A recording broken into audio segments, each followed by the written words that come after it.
সারা দেশের আলেমরা, শুধু আলেম বলে কথা না, সাধারণ জনতাও, সচেতন জনতারাও ধর্ম বর্ণ সব নির্বিশেষে প্রত্যেকে প্রতিবাদ করে নাই।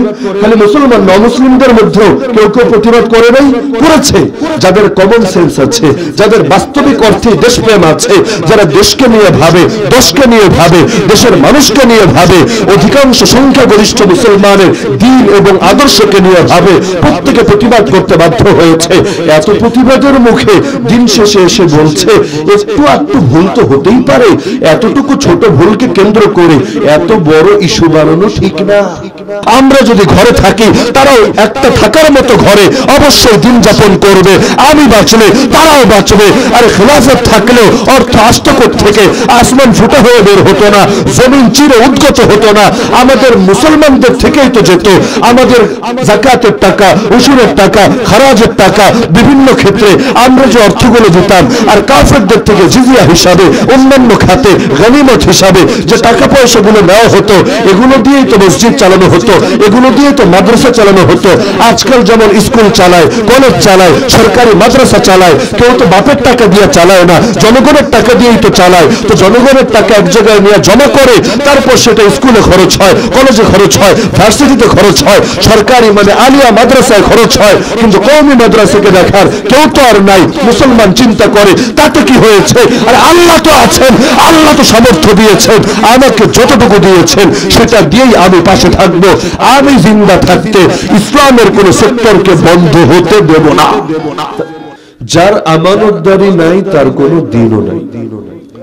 কারণ যে ব্যক্তি আমানতকে রক্ষা করতে পারে না, কিভাবে সে দিনকে রক্ষা করবে? এই দিনটাও তো তার কাঁধে আল্লাহ তাআলার পক্ষ থেকে প্রেরিত আমানত।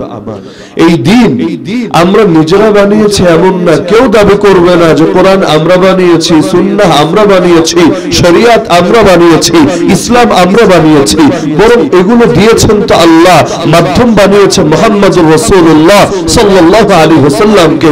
আল্লাহ তাআলা আমাদের কাছে দিয়েছেন, আমানত হিসেবে দিয়েছেন। এই আমানতকে যারা বহন করে তারাই তো আল্লাহর কাছে সম্মানিত হয়। আল্লাহ তো আমানত আসমানের সামনে উপস্থাপন করেছিলেন, জমিনের সামনে উপস্থাপন করেছিলেন, পাহাড় পর্বতের সামনে উপস্থাপন করেছিলেন। কিন্তু আসমান অপারগতা জানিয়েছিল, জমিন অপারগতা প্রকাশ করেছিল, পাহাড় পর্যন্ত নিজের অক্ষমতার ঘোষণা দিয়েছিল। একমাত্র মানুষ আল্লাহ তাআলার আমানত নিজের কাঁধে তুলে নেওয়ার কারণে অন্যান্য সৃষ্টির সঙ্গে তার পার্থক্য এখানেই হয়েছে। যদি আমানতকে ঠিকভাবে পালন করতে পারে, সে এমন এক মর্যাদা পেয়ে যাবে যে মর্যাদা না আসমান পাবে, না জমিন পাবে, না চাঁদ সূর্য পাবে, না আসমানের ফেরেশতা পাবে। সেই মাকাম একমাত্র সেই পাবে। আর যদি আমানত নেওয়ার পরে সেই আমানত পালন না করে, গাফলতি করে, আমানতের খেয়ানত করে, তো তার শাস্তি হবে এত কঠিন, যেই শাস্তি কোনোদিনও না আসমান পাবে, না জমিন পাবে, না জমিনের অন্য কোনো মাখলুক পাবে। পেলে একমাত্র এই বনি আদমই পাবে।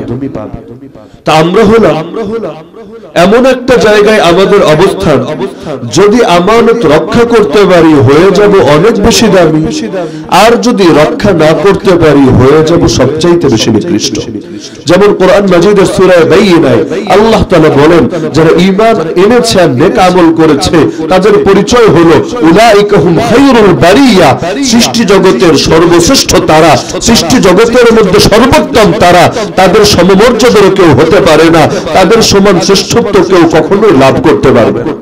অপরদিকে একই সূরায় আল্লাহ জানিয়েছেন, যারা কুফরি অবলম্বন করবে, আল্লাহর খেয়ে আল্লাহর পরে আল্লাহকে অস্বীকার করবে, আল্লাহর অবাধ্যতা করবে, তাদের পরিণতি হবে, তাদের নাম হবে উলাইকা হুম শাররুল বারিয়া। তারা হবে সৃষ্টি জগতের সবচাইতে নিকৃষ্ট জীব। যতটা নিকৃষ্ট শুকরও না, যতটা নিকৃষ্ট কুকুরও না, কারণ একটা কুকুরকেও জাহান্নামের আগুনে পুড়তে হবে না। কিন্তু বহু মানুষকে জাহান্নামের আগুনে পুড়তে হবে। কুকুর আমাদের চোখে দেখতে একটা হীন প্রাণী হতে পারে, কিন্তু কুকুরের মধ্যে এমন একটা কুকুরও নাই যেই কুকুর দিনের মধ্যে কুফরি লালন করে, শিরকি লালন করে, বেদাতে লিপ্ত হয়, মুনাফিকিতে লিপ্ত হয়। বরং যত মাখলুক আছে সকলেই এক আল্লাহ বিশ্বাসী, প্রত্যেকে তাওহীদের উপর প্রতিষ্ঠিত। শুধু তাওহীদের উপরে প্রতিষ্ঠিত না, প্রত্যেকে রিসালাতেও বিশ্বাসী। আল্লাহ রাসূল সাল্লাল্লাহু আলাইহি ওয়াসাল্লাম বিশুদ্ধ হাদিসে বলেছেন, মা মিন শাইইন, এমন কোন জিনিস নাই, ফিস সামাই ওয়াল আরদ, আসমান এবং জমিনে, ইল্লা ইয়ালাম আন্নী রাসূলুল্লাহ, যে এটা জানে না যে আমি আল্লাহর রাসূল, ইল্লা আসিয়াল জিন্নি ওয়াল ইনস, একমাত্র জিন আর মানুষের মধ্যে কিছু নাফরমান, কিছু অবদ্ধ এমন আছে যারা জানে না অথবা মানে না আমি আল্লাহর রাসূল। এই জিন আর ইনসান বাদ দিলে এমন প্রাণী দূরের কথা, এমন একটা বস্তু নাই যেই বস্তু জানে না আমি আল্লাহর রাসূল। তাহলে তাওহীদে বিশ্বাসী, রিসালাতে বিশ্বাসী, শুধু তাই না, ইবাদত করে, আমলও করে। আল্লাহ তাআলা যাকে যে ইবাদত দিয়েছেন প্রত্যেকের ইবাদত এক না। কুল্লুন ক্বাদ আলিমা সালাতাহু ওয়া তাসবিহা, আল্লাহ নিজে কোরআনে জানিয়েছেন, প্রত্যেকে জেনে নিয়েছে তার সালাত কেমন হবে। আপনার সালাত কিভাবে হয় আপনি জানেন, কিভাবে নামাজ শুরু করেন, কিভাবে নামাজ শেষ করেন, আপনার নির্দিষ্ট একটা পদ্ধতি আছে, নির্দিষ্ট একটা সূরাত আছে। তা আল্লাহ তাআলা সালাত খালি আপনাকে দেন নাই, সালাত ওদেরকেও দিয়েছেন। তো ওরা ওদের সালাতকেও শিখে নিয়েছে, জেনে নিয়েছে, বুঝে নিয়েছে, ইলম হাসিল করেছে। ওয়া তাসবিহা, শুধু সালাতেই সীমাবদ্ধ না, রবের তাসবিহ পাঠ করে তারা। প্রতিটা প্রাণী বলে কথা না, প্রতিটা বস্তু পর্যন্ত সেই তাসবিহকেও আল্লাহর থেকে বুঝে নিয়েছে। আল্লাহ নিজে বলেন, এমন একটা জিনিসও নাই, প্রাণী দূরের কথা, এমন একটা জিনিসও নাই, বস্তুও নাই, যেই বস্তুটা আল্লাহ তাআলার প্রশংসা সহ তাসবিহ পাঠ করে না। ওয়া ইম মিন শাইইন ইল্লা ইউসাব্বিহু বিহামদি ওয়ালাকিন লা তাফকাহুনা তাসবিহাহুম, কিন্তু মানুষ তোমরা তাদের তাসবিহ বুঝতে পারো না, তোমাদের কান অক্ষম। কিন্তু আল্লাহ যখন বলেন, কানে শুনলে যতটুকু বিশ্বাস করতাম, আল্লাহর কসম কোরআনে দেখলে বিশ্বাস এর চাইতে আরো বেশি করে। আমার কান ভুল করতে পারে, রবের আয়াত ভুল করবে না, ভুল করা সম্ভব না। রবই জানিয়ে দিয়েছেন সকল বস্তু আল্লাহ তাআলার তাসবিহ পাঠ করে, প্রশংসায় লিপ্ত থাকে, ইবাদত বন্দেগী করে, যাকে যে দায়িত্ব দিয়েছেন সে দায়িত্ব পালন করে। তবে আমরা সেটা বুঝতে পারি না। দুনিয়াকে যেহেতু আল্লাহ তাআলা আমাদের জন্য পরীক্ষার হল বানিয়েছেন, সব যদি এখানে চোখের সামনেই থাকে, পরীক্ষা হবে কিভাবে? আল্লাযীনা ইউমিনুনা বিল গায়ব, গায়বের উপর যে ঈমান আছে এটার প্রমাণ দেব কিভাবে? যেদিন ঈমান আর গায়বের উপর থাকবে না, হাজিরের উপর হয়ে যাবে। যেমন যেদিন সূর্য পূর্ব আকাশ দিয়ে না পশ্চিম আকাশ থেকে উদিত হবে, বাস্তবতার গায়েব থাকবে না, হাজির হয়ে যাবে, তখন সেই ঈমান তো কাউকে জাহান্নাম থেকে বাঁচাতে পারবে। এমন ঈমান তো ফিরআউন এনেছে। যখন মৃত্যু যন্ত্রণা শুরু হয়ে গেল, যখন রবের আযাবের ফেরেশতারা সামনে এসে হাজির হয়ে গেল, ঈমানের ঘোষণা ফিরআউন দিয়েছিল, কিন্তু সেই ঈমান তাকে বাঁচাতে পারে নাই। আরে মরার পর কোনো কাফের ও কাফের থাকে না, কোনো মুশরিক ও মুশরিক থাকে না, কোনো মুরতাদ ও মুরতাদ থাকে না, কোনো নাস্তিক ও নাস্তিক থাকে না। এতকাল দেখে নাই বলে মানে নাই, এবার তো সব দেখছে চোখে, কিন্তু তখন এর মানা দ্বারা কোনো লাভও আসবে না। তা আমানত আল্লাহ তাআলা দিয়েছেন আমাদের, যদি বহন করতে পারি অনেক দামি হব, যত দামি আর কেউ হতে পারবে না। যত লম্বা লম্বা হায়াত পা, যত বেশি তাসবিহ তাহলিল পাঠ করুক, কিন্তু আল্লাহ তাআলা অফার আপনাকে দিয়েছেন, এই সুযোগ আপনার সামনে খোলা রেখেছেন। আপনি আল্লাহ তাআলার জান্নাতের অধিবাসী হতে পারেন, কিন্তু তারা ইবাদত করবে, ইবাদত না করলে আযাবে আক্রান্ত হবে। কিন্তু সেই ইবাদতের বিনিময়ে আল্লাহ গরুকে, ছাগলকে, উটকে, অন্য সকল জীবজন্তুকে জান্নাতে দেবেন, এমন প্রমাণ কেউ দেখাতে পারবেন না। উল্টো এই প্রমাণ পাবেন, কিয়ামতের দিন আল্লাহ তাদেরকে মাটি বানিয়ে দিবেন, কুনু তুরাবা, তোমরা মাটি হয়ে যাও। তা আমরা একটা বড় রিস্কের মধ্যে আছি না? ভালো হলে অনেক ভালো, খারাপ হলে অনেক খারাপ। এমন খারাপও হতে পারে, আল্লাহ না করুক, জাহান্নাম থেকে কোনোদিন বেরই হতে পারলাম না। এমন ভালো হতে পারে জান্নাত থেকে কোনোদিন বের হওয়ারও প্রয়োজন পড়বে। একদিকে অনেক ভালো সম্ভাবনা, আরেকদিকে অনেক খারাপের আশঙ্কা। মাঝখানে দামি হব কি দিয়ে, ঝুঁকি থেকে বাঁচবো কি দিয়ে? একটা জিনিস দিয়ে বাঁচার সুযোগ আছে, যেই জিনিসের নাম ইসলাম, যেই জিনিসের নাম কোরআন, যেই জিনিসের নাম দ্বীন, যেই জিনিসের নাম শরিয়াত, যে যত বেশি ধারণ করবে তার মর্যাদা তত বেশি বেড়ে যাবে। আরে বেলাল কালো একটা গোলামি তো ছিল, হাটে বাজারে বিক্রি হতো, একটা গোলামের কি দাম আছে? সে তো তার নিজের উপর নিজের মালিকানা রাখে না, বরং কামাই করলেও সেটার মালিক সে হয় না, অটোমেটিক তার মনিব হয়ে যায়। হাটে বাজারে বিক্রি হয় যে গোলাম, দেখতেও একেবারে কালো কৃষ্ণাঙ্গ, দুনিয়ায় কি দাম আছে? কত কৃষ্ণাঙ্গ এলো আর গেল, কেউ তার নামটাও জীবনে শোনে নাই, কিন্তু বেলাল হাবশি এত দামি হয়ে গেল, আসমানে সেতারা হয়ে গেল। কিয়ামত পর্যন্ত প্রতিটা আশিকের দিলের সিংহাসনের রাজত্ব ধরে রাখলো। নবীকে ভালোবাসে কিন্তু বেলালকে ভালোবাসে না, নবীকে চেনে কিন্তু বেলালকে চেনে না। এমন একটা মুসলমান দূর কি বাদ, ইসলাম সম্পর্কে ন্যূনতম ধারণা রাখে এমন কাফেরের মধ্যেও তো খুঁজে পাবেন। তা আল্লাহ তাআলা চমকে দিয়েছেন কিসের বরকতে? গায়ের রঙের বরকতে তো না, গোলামের কারণে তো না, আল্লাহ তাআলা দামি বানিয়ে দিয়েছেন দ্বীনের কারণে। ওমর রাদিয়াল্লাহু আনহু বলতেন, নাহনু কওমুন আ'আজ্জানাল্লাহু বিল ইসলাম, আমরা সেই জাতি যাদেরকে আল্লাহ ইসলামের বরকতে সম্মানিত করেছেন। ফাইযা বিতাগাইনাল ইজ্জাতা ফি গায়রিহি আযাল্লানাল্লাহ, এখন যদি আমরা ইসলাম ছেড়ে অন্য কোথাও ইজ্জত তালাশ করি, তো ইজ্জত তো দেওয়ার মালিকও একজন, ইজ্জত তো ছিনিয়ে নেওয়ার মালিকও একজন। যেহেতু তিনি ইজ্জত দিয়েছিলেন ইসলামের বরকতে, যখন ইসলাম ছেড়ে দেব তিনি আমাদের থেকে ইজ্জত উঠায় নেবেন। এমন উঠানো উঠাবেন, লা ইয়ানজিউহু হাত্তা তারজিউ ইলা দীনিকুম, জিল্লাতির বোঝা যখন চাপবে, অপমান আর অপদস্থের জীবনীতে যখন ঢুকবেন, আল্লাহ কখনো সেটা আপনার থেকে উঠিয়ে নেবেন না, যতদিন না যা ছেড়েছেন আবারও তা ধরেন, যেই দিন থেকে সরেছেন সেই দিনে আবারও ফেরত আসে। তো আমানত ছাড়া দুনিয়ায় আছেটা সবই তো আমানত। কোরআন আমানত না? আরে আমানত কি না? কোরআনের একটা আয়াত যদি এমন হয় যে দুনিয়া থেকে হারায় গিয়েছে, যদিও সম্ভব না, কারণ হেফাজতের মালিক কে? আরে মালিক কে? কিন্তু আপনি তর্কের ক্ষেত্রেই মানেন যে কোরআনের কোন একটা আয়াতকে হারিয়ে দেওয়া হয়েছে। কিভাবে? হয়তো শব্দ আছে, মর্মকে বিকৃত করে দেওয়া হয়েছে। কোরআন বলে কাকে? শুধু শব্দকে তো কোরআন বলে না, ওহুয়া ইসমুন লিন-নাজমি ওয়াল মা'না জামিআ, শব্দ প্লাস মর্ম, আয়াত প্লাস শিক্ষা, শব্দ প্লাস বিধান, উভয়টার সম্মিলিত রূপের নাম আল কোরআন। কোরআন শুধু থিওরি শেখায় না, কোরআন প্র্যাকটিসও শেখায়। যার কারণে কোরআন বুঝতে চাইলে থিওরিটিক্যাল দিক সামনে রাখলে চলে না, প্র্যাকটিক্যাল দিকও সামনে রাখা লাগে। কোরআনের থিওরি মনে করেন আকিমিস সালাতা লিযিকরি, বান্দা তুই আমার স্মরণে সালাত কায়েম কর, আমার স্মরণে নামাজকে যথাযথভাবে আদায় কর।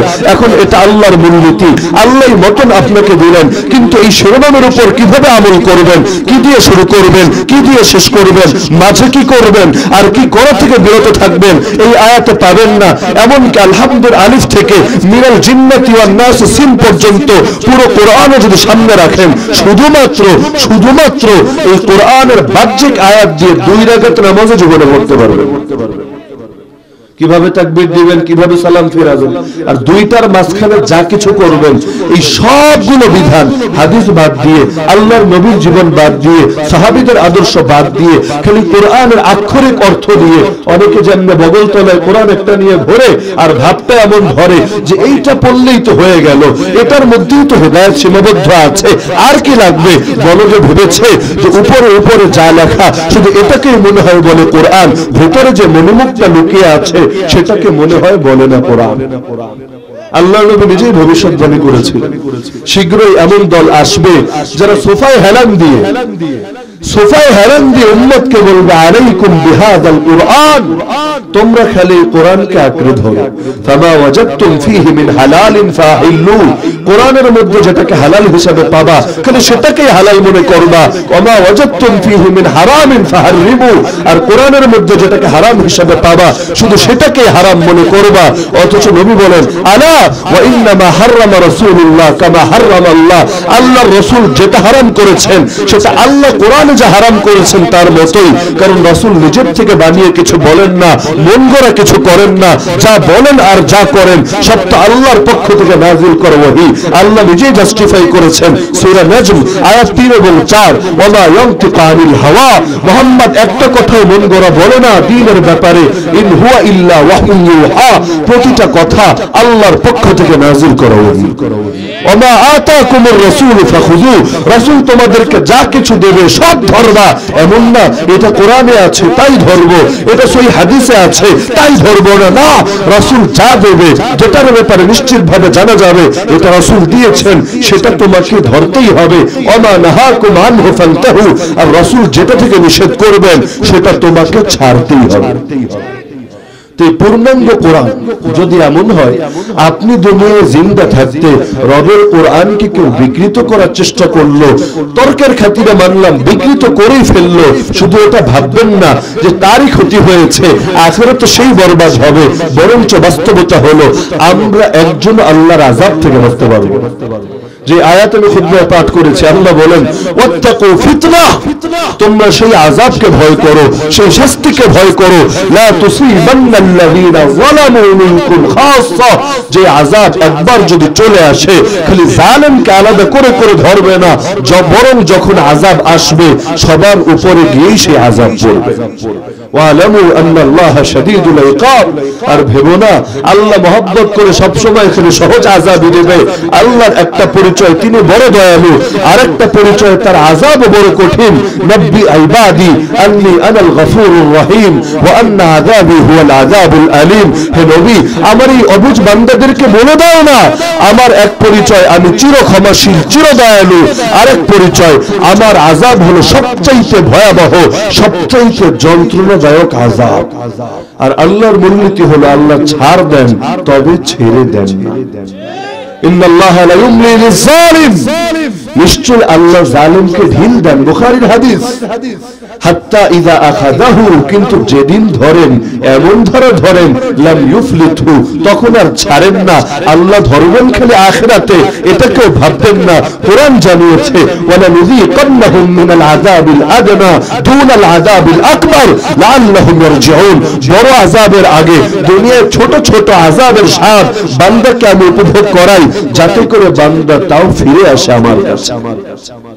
এই তাসলিমা নাসরিন যদি এই অবস্থায় মৃত্যুবরণ করে, নাস্তিকতার উপর, এই ইসলাম দ্রোহিতার উপর যদি মৃত্যুবরণ করে, সেই আযাব তো এমন ভয়াবহ আযাব হবে যার লক্ষ কোটি ভাগের এক ভাগও যদি পৃথিবীর কোথাও প্রকাশ করা হতো, পৃথিবীতে কোনোদিন আর ফসল ফলতো না, পৃথিবীর মানুষ সবুজ কোনো কিছু দেখার পেত না, গোটা পৃথিবী পুরো ছাই হতো। তো মরার পরে সেই আযাব তো পাবে। তো দুনিয়াতে বেঁচে আছে, এই যে একটা বাই চান্স অ্যাক্সিডেন্ট ঘটেছে, যেটাকে সেই বলছে টাকা দিয়ে আমি পঙ্গুত্ব কিনে এনেছি, ডাক্তার ভুল ট্রিটমেন্ট করে আমাকে চিরকালের জন্য পঙ্গু বানিয়ে দিয়েছে, সে কি মনে করে আল্লাহর ফয়সালা ছাড়া এটা হয়েছে? ওমা তাশাউনা ইল্লা আইয়াশা আল্লাহ, বান্দা যা কিছুই চায় কোনোদিনও সেটা বাস্তবায়ন হয় না যতক্ষণ না আল্লাহ চান। যেটা আল্লাহ চান সেটাই চূড়ান্ত। মা শা আল্লাহু কান ওয়া মা লাম ইয়াশা লাম ইয়াকুন ওয়ালা হাওলা ওয়ালা কুওয়াতা ইল্লা বিল্লাহ। আল্লাহ ছাড়া শক্তি আছেই কার? আল্লাহ ছাড়া সামর্থ্য আছেই কার? কিন্তু চিন্তার বিষয় এটা, দুঃখের বিষয় এটা, পাপীরা পাপ করে কিন্তু নিষ্পাপরাও সেই অপরাধে, ওদের কারণে, ওদের অপরাধের কারণে এদেরকেও দুনিয়া পেরেশানিতে পড়তে হয়, আযাব গজবে পড়তে হয়। যেমন করোনা মহামারী যখন এসেছিল, খালি কি যারা গুনাহ করে ওদেরই ক্ষতি হয়েছিল, নাকি আপামর জনসাধারণ সকলেই কম বেশি ক্ষতিগ্রস্ত হয়েছিল? তো এটা তো আল্লাহ তাআলার বাহিনীর তো অভাব নাই, এর মধ্যে ছোট্ট একটা অদৃশ্য বাহিনীর নাম করোনা ভাইরাস। আল্লাহর বাহিনী নাই? আল্লাহর বাহিনী অভাব আছে নাকি? আল্লাহকে খালি মুজাহিদ বাহিনী, যারা মানুষের মধ্যে মুজাহিদ হয় ওদেরই মুখাপেক্ষী নাকি? নমরুদকে আল্লাহ বরবাদ করেছেন, কোন মুজাহিদকে লেগেছিল?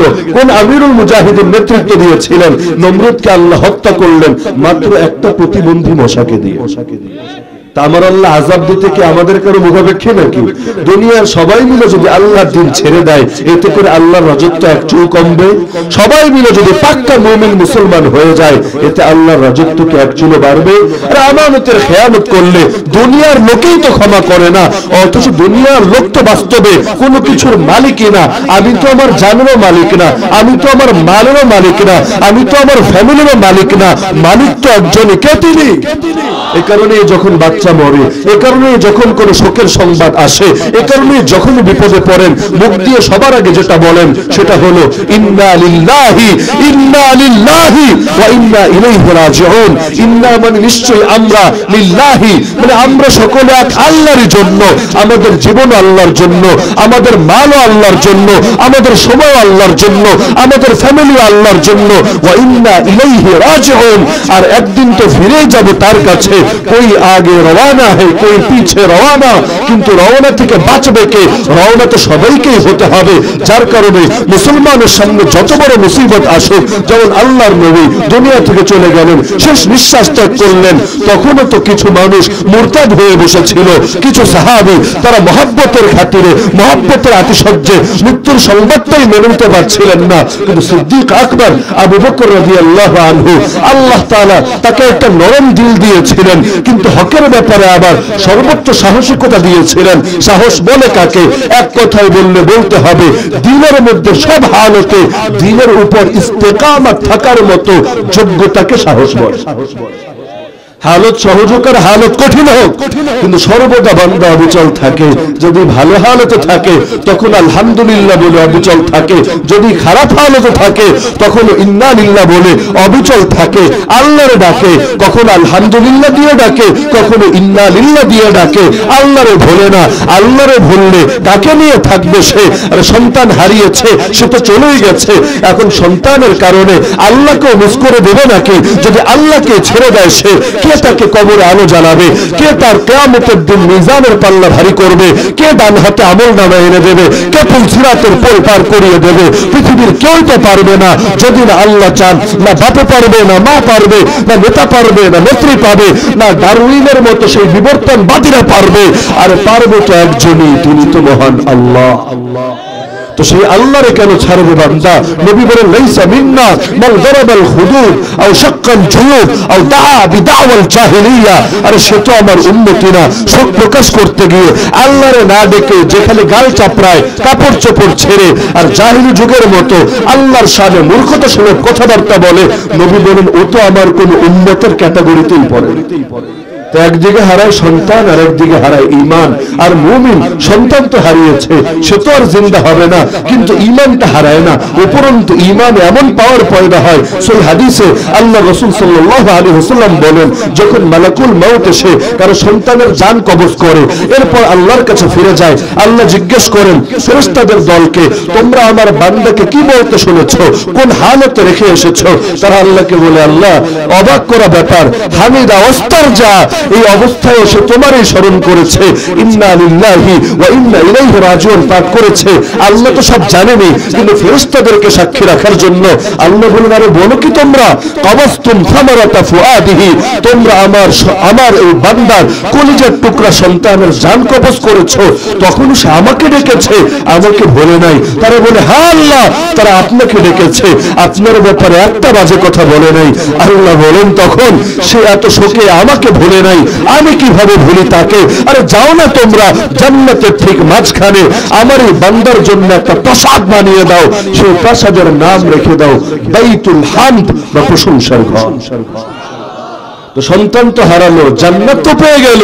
আর জান্নাতের গ্যারান্টি যদি বাবা পেয়ে যায়, শুধু সন্তানের দ্বারা বাপ উপকৃত হয় এমন না, বাপ মায়ের দ্বারাও সন্তান উপকৃত হয়। সূরা তুরে আল্লাহ জানিয়েছে। অনেকের ধারণা এটাই, কিয়ামতের দিন কেউ মনে হয় কাউরে চিনবে না, চিনলেও মনে হয় জীবনেও পরিচয় দিবে না।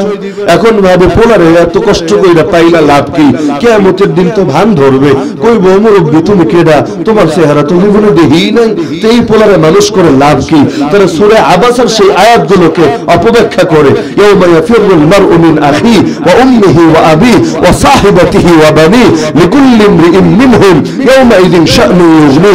30 নম্বর পারা সূরা আবাসার শেষের দিকে আল্লাহ জানান, সেদিন মানুষ বাবাকে দেখে পালাবে, মাকে দেখে পালাবে, ভাইকে দেখে পালাবে, বোনকে দেখে পালাবে, স্ত্রীকে দেখে পালাবে, সন্তানকে দেখে পালাবে, বন্ধুকে দেখে পালাবে। প্রত্যেকে নিজেকে নিয়ে ব্যস্ত থাকবে, অন্যকে নিয়ে ভাবার সময় কোথায়?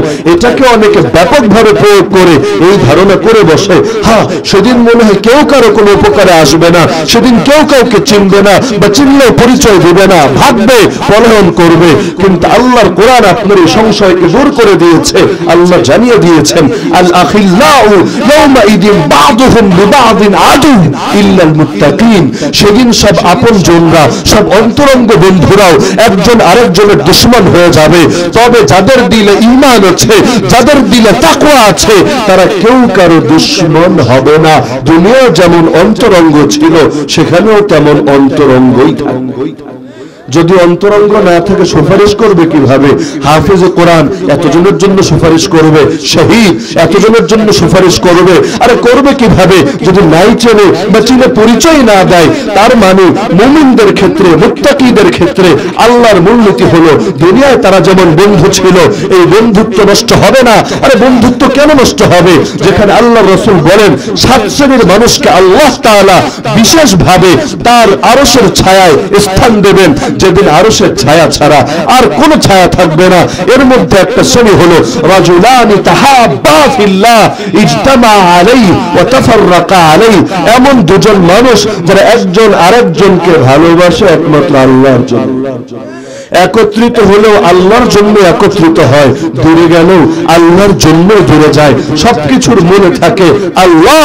মান আহাব্বা লিল্লাহ ওয়া আবগাদা লিল্লাহ ওয়া আতা লিল্লাহ ওয়া মানা লিল্লাহ ফাকাদ ইসতাকমালাল ঈমান। যে ভালোবাসলো এক আল্লাহর জন্য ভালোবাসে, ঘৃণা করলো এক আল্লাহর জন্য ঘৃণা করে, দান করলো এক আল্লাহর জন্য দান করে, দান করা থেকে বিরত থাকলেও এক আল্লাহর জন্য বিরত থাকে। নবী বলেন তার ঈমানকে সে পরিপূর্ণ করে ফেলেছে। আমরা ধরেন আবু বকর রাদিয়াল্লাহু আনহুকে ভালোবাসি না? একজন আছেন বলবেন যে বাসি না। আবু বকরকে ভালোবাসেন, 4 খলিফাকে ভালোবাসেন, আশারায়ে মুবাশশারাকে ভালোবাসেন, বদরবাসী সেই বদর শরীফ সাহাবীদেরকে ভালোবাসেন, আল্লাহর নবীর যুগে যতজন শহীদ হয়েছেন তাদেরকে ভালোবাসেন, আহলে বাইতকে বিশেষ করে হাসান এবং হুসাইন রাদিয়াল্লাহু আনহুমাকে ভালোবাসেন, আল্লাহর নবীর সব সাহাবীকে ভালোবাসেন, 4 ইমামকে ভালোবাসেন। আমাকে বলেন তো এই ভালোবাসা কি দুনিয়ার জন্য?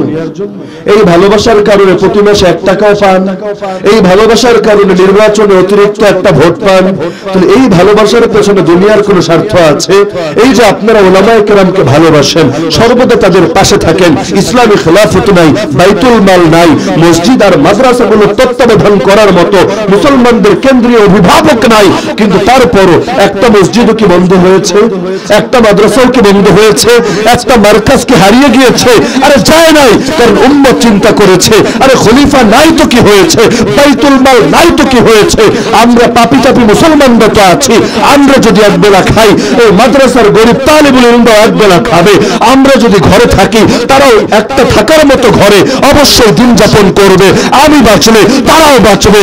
আর খেলাফত থাকলেও অর্থ আসত থেকে, আসমান ফুটা হয়ে বের হতো না, জমিন চিরে উদ্গত হতো না, আমাদের মুসলমানদের থেকেই তো যেত আমাদের যাকাতের টাকা, উশুরের টাকা, খারাজের টাকা, বিভিন্ন ক্ষেত্রে আমরা যে অর্থগুলো দিতাম, আর কাফেরদের থেকে জিজিয়া হিসাবে, অন্যান্য খাতে গনিমত হিসাবে যে টাকা পয়সাগুলো নেওয়া হতো, এগুলো দিয়েই তো মসজিদ চালানো হতো, এগুলো দিয়ে তো মাদ্রাসা চালানো হতো। আজকাল যেমন স্কুল চালায়, কলেজ চালায়, সরকারি মাদ্রাসা চালায়, কেউ তো বাপের টাকা দিয়ে চালায় না, জনগণের টাকা দিয়েই তো চালায়। তো জনগণের টাকা এক জায়গায় নিয়ে জমা করে, তারপর সেটা স্কুলে খরচ হয়, কলেজে খরচ হয়, ভার্সিটিতে খরচ হয়, সরকারি মানে আলিয়া মাদ্রাসায় খরচ হয়, কিন্তু কওমি মাদ্রাসাকে দেখার কেউ তো আর নাই। মুসলমান চিন্তা করে তাতে কি হয়েছে, আর আল্লাহ তো আছেন, আল্লাহ তো সামর্থ্য দিয়েছেন, আমাকে যতটুকু দিয়েছেন সেটা দিয়েই আমি পাশে থাকবো। আমি জিন্দা থাকতে ইসলামের কোন সেক্টরকে বন্ধ হতে দেব না।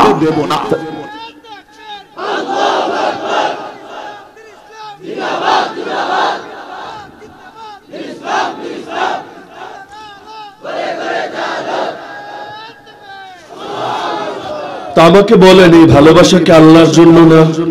যেই ভালোবাসার ব্যাপারে নবী ফজিলত শুনিয়েছেন, আরশের নিচে ছায়া পেয়ে যাবেন, যেদিন আল্লাহর ছায়া ছাড়া আর কোনো ছায়া থাকবে না, বড় কিছু লাগবে না, খালি আল্লাহর জন্য ভালোবাসতে জানতে হবে।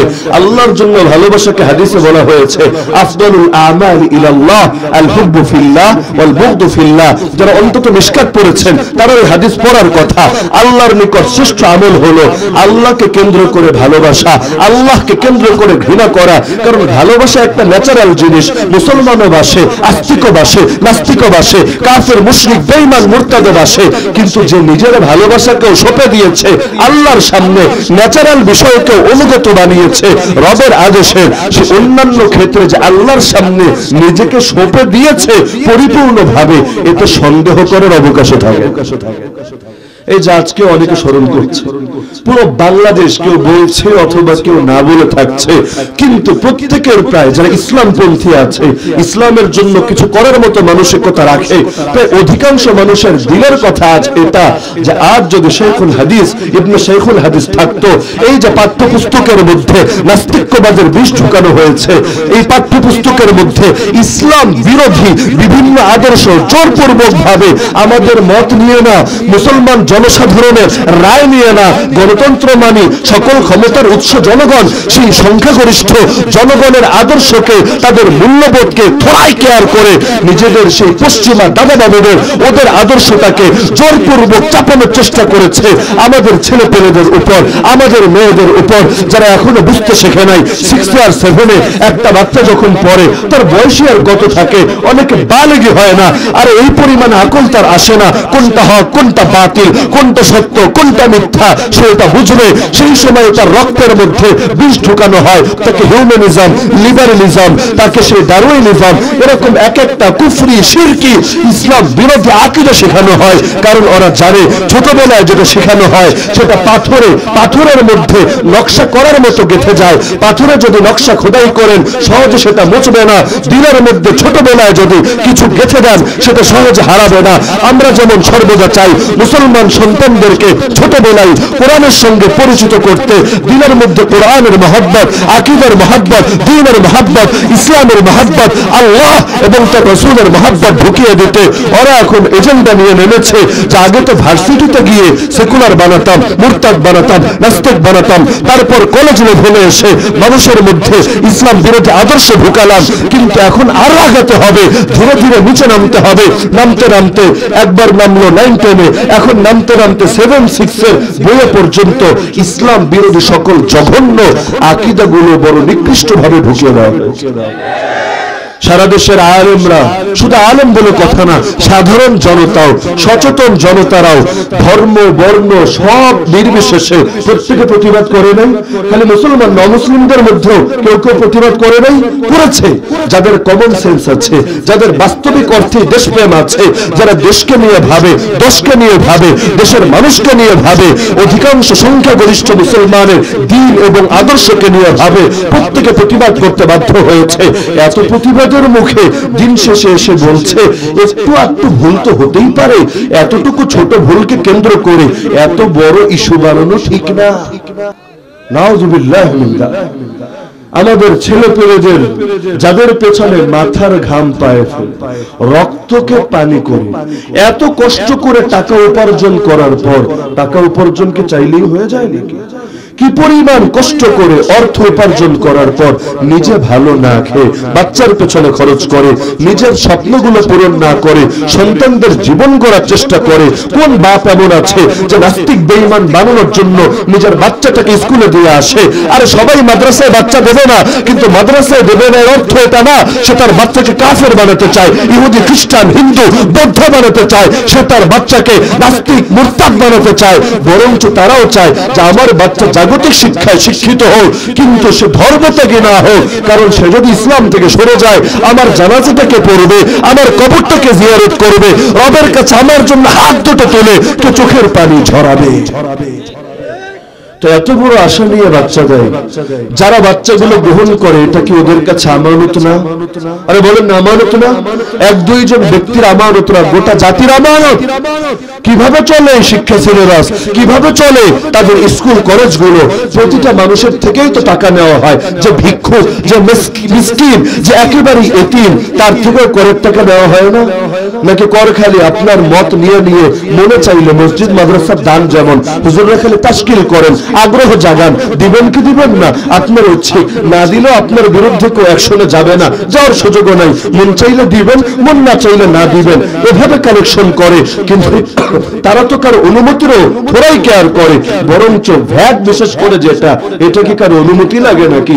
একটা ভিখারি সারাদিন ভিক্ষা করে যদি 10 টাকা কামায়, দিন শেষে তার গায়ে জ্বর আসে, সে ওষুধ কেনার জন্য দোকানে যায়, একটা নাপা কিনবে, এক পাতা সে প্যারাসিটামল কিনবে, সেখানেও জোরপূর্বক ভাবে সেই বুড়ির কাছ থেকে ভ্যাটের টাকা কেটে নেওয়া হয় না? ছেলেটারে ফোন দিয়ে একটু জানাবে, বাবা আমি অসুস্থ হয়েছি, আমি তো এখন ভিক্ষাও বের হতে পারবো না, যদি তোমার সাধ্য কুলায় আমাকে একটু সাহায্য করো। এই 1 মিনিট ফোন কল থেকেও তার থেকে জোরপূর্বক ভাবে করের টাকা কেটে নেওয়া হবে না? তো এভাবে চাষি বসি গরিব দুঃখী মানুষ শ্রমিক মজদুরদের থেকে জোরপূর্বক কারো অনুমতি থোড়াই কেয়ার করে সব পয়সা নেওয়া হবে, আর দিন শেষে সেগুলো যেখানে ইচ্ছে সেখানে ব্যয় হবে। তো এক হলো বিলাসিতায় ব্যয় করা, অপচয় করা, যদি অপচয় করে পাপ হতে পারে, কিন্তু ঈমান তো যায় না। কিন্তু এখন যে মিশনে ওরা নেমেছে, এতে ঈমানটাই তো আর থাকে না। মুসলমানরা আসল পুঁজি তো ঈমান। আমল যদি কারো কমও থাকে, ব্যক্তি জীবনে পাপও থাকে, তাও দিলে এতটুকু আশা থাকে ঈমানের বরকতে আল্লাহ অন্তত ক্ষমা করবেন, ঈমানের উসিলায় হয়তো আল্লাহর নবী সুপারিশ করবেন, হাউজে কাউসারের পানি থেকে আমাকেও একটু পান করিয়ে আমার তৃষ্ণা মেটাবেন। কারণ বান্দা রবের আয়াত পড়ে, আর রহমানুর রহিম আগে পড়ে, মালিক ইয়াউমিদ্দিন পরে পড়ে। আর রহমান মানে পরম করুণাময়, আর রহিম মানে চির দয়ালু, দয়ার কথা করুণার কথা আগে পড়ে। মালিক ইয়াউমিদ্দিন মানে বিচার দিবসের মালিক তিনি, কিয়ামতের দিবসের অধিপতি তিনি। তা আল্লাহ যে কিয়ামতের দিন বিচার করবে এটা পরে পরে আল্লাহর নাম যার রহমান, আল্লাহর নাম যার রহিম, এটা পরে আগে। কারণ বান্দা তার দিল এটাই স্মরণ রাখে, আল্লাহ তাকে এটা স্মরণ রাখাতে চান, বান্দা বিচার দিনে তোকে আমার সামনে দাঁড়াতে হবে, কিন্তু আমি বিচারক আর আমি শাসক এতটুকু মনে করে আসিস না। আরে আমি যে বিচারক খালি এটার দিকে তাকাস না, আমি যার রহমান, আমি যার রহিম, আরে আগে এটার দিকে তাকা, দিনের মধ্যে এটা বসা। আরে মন ভাঙিস না, লা তাকনাতু মির রাহমাতিল্লাহ ইন্নাহু লা ইয়াইসু মির রাউহিল্লাহ ইল্লাল কওমুল কাফিরুন। আরে কাফের আস্থা হারাতে পারে, যে ব্যক্তি লাশ হয়ে যেতে পারে, তুই কোন দুঃখে হতাশ হবি? তোর দিলে তো রহমান আর রহিম আল্লাহর রহমতের উপর অবশ্যই ভরসা থাক। কারণ হাদিসে নবী জানিয়েছেন আল্লাহর 100টা রহমত আছে, এর মধ্যে মাত্র একটা রহমত সৃষ্টিকুলের মধ্যে দিয়েছে। সৃষ্টি শুরু থেকে কিয়ামত পর্যন্ত খালি মানুষ না, যত প্রাণী অন্য প্রাণীর উপর দয়া করবে, মায়া করবে, করুণা করবে, এটা আল্লাহর 100 রহমতের মাত্র একটা রহমত থেকে হবে। আর বাকি 99টাই আল্লাহ জমিয়ে রেখেছেন বিচারের দিনের জন্য, কিয়ামতের দিনের জন্য। সেদিন সেই রহমতের দিকে তাকিয়ে আল্লাহ কত কোটি কোটি কোটি ঈমানদার পাপী বান্দাকে ক্ষমা করবেন। তো দিলে তো বড় আশা জাগে, সাহাবীরাও তো বলতেন, আরে দিলে বড় আশা জাগে, জান্নাতে যদি মাত্র একটা লোক যায়, আশা হয় সেই লোকটা আমিই হব। আর জাহান্নামে যদি আল্লাহ মাত্র একটা লোককে ফেলে, আবার ভয়ও লাগে সেই লোকটা না জানি আমিই হয়ে যাই। আল ঈমানু বাইনাল খাউফি ওয়ার রাজা, ঈমান আশার ভয়ের মাঝামাঝি। তো অপচয় আর বিলাসিতার তো কোনো শেষই নাই। আল্লাহর নবী ভবিষ্যৎবাণী করেছিলেন, তিরমিজি যারা পড়েছেন এই হাদিস জানার কথা, ইযা তুখিদাল ফাইউ দুআলা ওয়াল আমানাতু মাগনামা ওয়াজ যাকাতু মাগরামা ওয়া তুল্লিমা লিগাইরিদ দ্বীন। লম্বা হাদিস। আল্লাহর নবী কিছু আলামতের ব্যাপারে বলেছিলেন, এগুলো দুনিয়ায় যদি আসতে দেখো তাহলে বুঝবা কিয়ামত একেবারেই ঘনিয়ে এসেছে। তখন বড় আলামত গুলো একটার পর একটা এত দ্রুত প্রকাশ পাবে, তাসবিহ ছিঁড়ে গেলে দানাগুলো যেমন একটার পর একটা দ্রুত গড়িয়ে পড়ে। এর মধ্যে একটা আমল হচ্ছে রাষ্ট্রীয় সম্পদকে নিজের জন্য গনিমত মনে করা হবে। গনিমতের মাল তো পিওর হালাল, যেটা হালাল হওয়ার ব্যাপারে সন্দেহ নাই। আপনি মালিক, যেমনে মনে চায় সেমনে খরচ করবেন। তো রাষ্ট্রীয় সম্পদকে নিজের গনিমত বানিয়ে ফেলবে, যেখানে মনে চায় সেখানে উড়াবে। এ থেকে রাষ্ট্রের কল্যাণ, এ থেকে জনগণের কল্যাণ, এটার থোড়াই কেয়ার করবে। তার ইচ্ছা হয়েছে তাই সে উড়াবে, অথবা মানুষকে ধোঁকা দিতে হবে, ব্রেইন ওয়াশ করতে হবে, তাই সে উড়াবে। সে দেখবে না বাস্তবে রাষ্ট্রের কোনটায় কল্যাণ, বরং সে দেখবে হয়তো কোনটায় আমার লাভ, অথবা কোনটা দিলে মানুষ আমার পক্ষে বেশি থাকবে। এই যে 150 কোটি টাকা না ডলার খরচ করে মেসিদেরকে বাংলাদেশে আনার প্রস্তুতি শুরু হয়েছে, পত্রপত্রিকায় আপনারা হয়তো পড়েছেন। তো এক মেসি যদি ধরলাম বাস্তবে চলে আসলো বাংলাদেশে 150 কোটি টাকার বিনিময় মাঠ প্রস্তুত হচ্ছে, জানেন না আপনারা?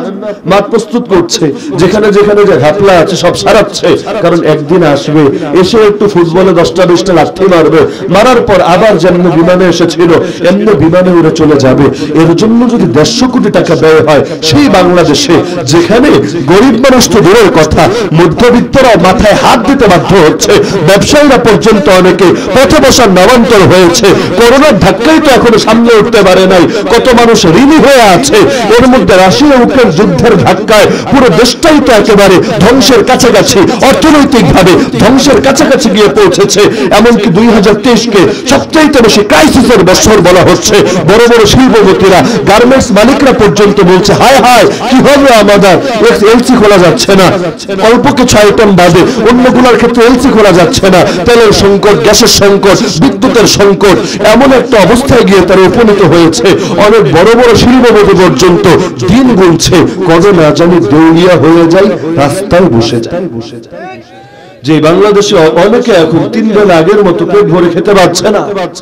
আরে আপনারা দুনিয়ার ডলারের দাম বাড়ে কখনো কমে, নিজের আয় কখনো বাড়ে কখনো কমে, ব্যবসায়ী যদি হন ফিক্সড আয় তো থাকে না, কখনো সেটা আল্লাহ অনেক বরকত দিয়ে দেন, কখনো আবার কম আসে।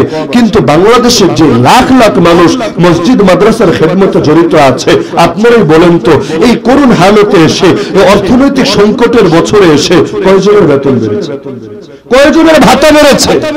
তার বেতন আগে যা ছিল এখনো তা আছে, অনেক জায়গায় বেতন বকেয়া হয়ে আছে। অনেক জায়গায় অনেক বড় বড় মাদ্রাসা পর্যন্ত করোনার সময় যে বকেয়া হয়েছে এটাই কাটিয়ে উঠতে পারে নাই। কোন উস্তাদের 6 মাসের বেতন বাকি, কারো 12 মাসের বেতন বাকি। কেউ নিজে চান্দা করে যদি উসুল করতে পারেন, মোটামুটি সেখান থেকে একটা ইন্তজাম করতে পারেন। যারা মানুষের কাছে বলতে জানে না, চাইতে জানে না, তারা যে কি অবস্থায় দিন কাটায় এটা আপনি আপনার ঘরে বসে টেলিভিশনের সামনে বসে জীবনেও কল্পনা করতে পারবেন। জীবন যে কতটা কঠিন এটা খালি বিটিভি নিউজ দেখে টের পাবেন না। এই মাদ্রাসার হুজুরদের কাছে আসেন, বক্তব্যের শিক্ষকদের কাছে আসেন, মসজিদের খাদেমদের কাছে আসেন, একান্তে বসেন। আরে সাহায্য করতে পারেন আর না পারেন, অন্তত জীবনের গল্পটা শোনেন, দিল ফেটে শুকরিয়া বের হবে। আল্লাহ তো আমার অনেক ভালো রেখেছে। ইয়াহসাবুহুমুল জাহিলু আগনিয়া মিনাত তাআফফুফ তারিফুহুম বিসীমাহুম লা ইয়াসআলুনা আন-নাসা ইলহাফা। আল্লাহ তো প্রশংসা করেছিলেন সেই সাহাবীদেরকে।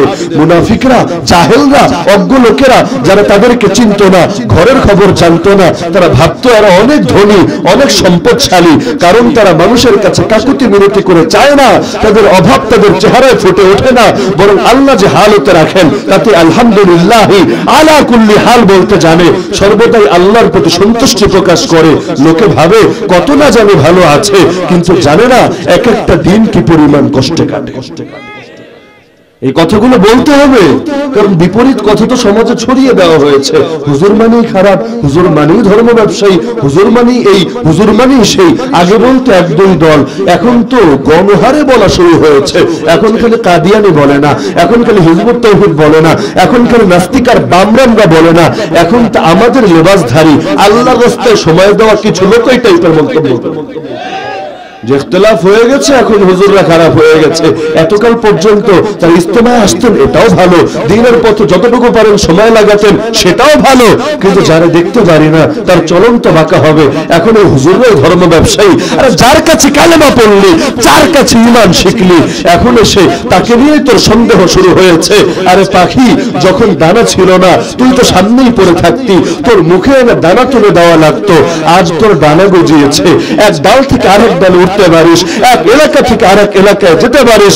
এখন আর বাপও চিনবি না, মাও চিনবি না। এর চাইতে বড় নেমুখ হারামি কি হয়? যাদের বরকতে ইসলাম পেলি, যাদের বরকতে কোরআন পেলি, যাদের বরকতে দুনিয়ার মধ্যে নিজেকে মুসলমান হিসাবে পরিচয় দিতে পারলি, আর তোর মেহনত শুরু হয়েছে 100 বছর হয় নাই। এই আনুষ্ঠানিকভাবে মেহনত শুরু হওয়ার আগে কারা জমিনে দাওয়াতের কাজ করলেন, কারা মানুষের মধ্যে ইসলাম প্রচার করলেন, সেই মক্কা মদিনার তয়েফের ইসলাম এই বাংলা পর্যন্ত কারা আনলেন, তাদের প্রতি যদি নেমুখ হারামি করিস, এর চাইতে বড় অকৃতজ্ঞতা কিছু হতে পারে। মান লাম ইয়াশকুরিন নাস লাম ইয়াশকুরিল্লাহ, যে মানুষের শুকরিয়া আদায় করে না সে আল্লাহর শুকরিয়া আদায় সমর্থ হয় না। যার অবদান আছে তোমার উপর তুমি কেন তাকে স্বীকার করবে না? যেমন বাপ মা আমাদের জন্মদাতা মাত্র, বাহ্যিক মাধ্যম মাত্র, স্রষ্টা না। কি বাপ মাকে স্রষ্টা নাকি? কিন্তু বাপ মার ব্যাপারে আল্লাহ কত বেশি গুরুত্ব দিয়েছেন। আল্লাহ তাআলা তার ইবাদতের আদেশ দেওয়ার পর, শিরিক ছাড়ার আদেশ দেওয়ার পরে সঙ্গে এটা বলেছেন ওয়াবিল ওয়ালিদাইনি ইহসানা, আর যা করিস আর না করিস বাপ মায়ের সঙ্গে ভালো ব্যবহারটা করিস। ওয়ালা তাকুল্লাহুমা উফ, যত বুড়া হয় যা কিছুই বলুক মুখ দিয়ে কোনোদিন উফ এই বিরক্তি শব্দ বের করিস না। ওয়ালা তানহারহুমা, সন্তান হলে কোনোদিন ধমক দিস না। ওয়াকুল্লাহুমা কাওলান কারীমা, কথা বললে ভালো কথা বলিস, সুন্দর কথা বলিস, সম্মানের সাথে কথা বলিস। ওয়াখফিদ লাহুমা জানাহা যুল্লি মিনার রাহমা, আর এই দয়ার কারণে তোর ডানা দুটোকে, তোর নিজের সত্তাকে তাদের সামনে অবনত রাখিস, তাদের উপর বড়াই দেখাতে আসিস না। আর তাদের জন্য দোয়া করিস আল্লাহর কাছে, এমনকি তারা যদি মুশরিক হয়, খালি মুশরিক না, ওয়াইন জাহাদাকা আলা আন তুশরিকা বি, যদি তোর সঙ্গে জিহাদ লাগায় দেয়, তোর উপর প্রেসার ক্রিয়েট করে তোকে শিরিক করতে হবে, পাপের কাজ করতে হবে, তোকে সুদী ব্যাংকে চাকরি নিতে হবে, তোকে দাড়ি শেভ করতে হবে, তোকে বেপরদা নারী বিয়ে করতে হবে, এরকম বিভিন্ন ভাবে তোর উপর যদি বাতিল কাজের ব্যাপারে প্রেসার ক্রিয়েট করে, তাহলে শোন দুইটা জিনিস তখন করবি। এক নম্বরে ফালা তুতিহুমা, আল্লাহর অবাধ্যতায় বাপ মায়ের কথা শুনবি না, এটা মনে রাখবি। কারণ লা তাআতা লিমাখলুকিন ফি মাসিয়াতিল খালিক, সৃষ্টির অবাধ্যতায় সৃষ্টির আনুগত্য চলে না। কিন্তু শোন ওয়াসাহিবহুমা ফিদ দুনিয়া মারুফা, তাই বলে দুনিয়া খারাপ ব্যবহার করিস না, তাদের সঙ্গে রাগ বিহেভ করিস না, বরং যতদিন দুনিয়ায় থাকবি ভালো ব্যবহারটাই করে যাস। বাহ্যিক মাধ্যম জন্মদাতা, মৃত্যু ঠেকানোর ক্ষমতাও তাদের হাতে না। লাভ ক্ষতি, সুস্থতা অসুস্থতা কোনো কিছুর মালিকও তারা না, আসল মালিক কে? আরে মালিক কে? আমরা যদি চান কলিজার ধনকে নিয়ে যাবেন, আপনি চান না যে কোনো মূল্যে তাকে রেখে দিবেন, পারবেন রাখতে? কিছুই নাই আপনার হাতে, বাহ্যিক মাধ্যম মাত্র, তাতেই আল্লাহ আপনাকে এত সম্মান দিয়ে দিলেন। তো তিনি তো সবই করলেন, তার সব ভোগ করার পর আপনি তারই স্বীকার করবেন না, এর চাইতে বড় নিমক হারামি কি হয়? আর অন্যান্য ক্ষেত্রে বাপ মা তো দিল শুধু জান, কিন্তু এই আলেমরা, এই দায়ীরা, এই মুবাল্লিগরা, এই মুজাহিদরা, এই আল্লাহর ওলিরা, তারা তো দিল ঈমান। আর জান পাওয়ার পরে ঈমান যদি না পায়, সেই জান তো কিয়ামতের দিন বড় আফসোসের কারণ হয়ে দাঁড়ায়। আর রহমান আল্লামাল কুরআন খালাকাল ইনসান, এই তাফসীর তো ইতিমধ্যে জিন্দেগিতে বহুবার হয়তো শুনেছেন। রহমান আল্লাহ শিখিয়েছেন কোরআন, সৃষ্টি করেছেন ইনসান, সৃষ্টির কথা বলেছেন পরে, কোরআন শিক্ষার কথা বলেছেন আগে। কারণ যার জীবনে কোরআনের ন্যূনতম ছিটে ফোটাও থাকে না, তাকে দেখতে মানুষ মনে হলেও বাস্তবে মানুষ বলা যায় না। সেই মানুষ আবার কেমন মানুষ? যে মানুষ হয়ে আল্লাহর বান্দাদের উপর জুলুম করতে দ্বিধা করে না। সেই মানুষ আবার কেমন মানুষ? যে সকলের হক মেরে খেতে একটাবার কলিজাটা কাঁপে না। সেই মানুষ আর কেমন মানুষ? আরে আপনি যখন আবু বকরকে ভালোবাসবেন, বুকে হাত রেখে বলতে পারবেন আল্লাহর জন্য ভালোবাসি, কিন্তু আবু জাহালকে ভালোবাসলে কোনোদিনও বুকে হাত রেখে বলতে পারবেন না আল্লাহর জন্য ভালোবাসি। পারবেন বলতে? পারবেন বলতে?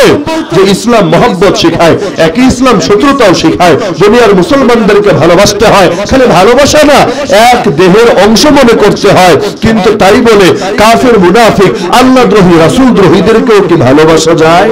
যদি তাদেরকে ভালোবাসেন, আপনাকে আল্লাহ এবং তার রাসূলের আশিক বলা যায়?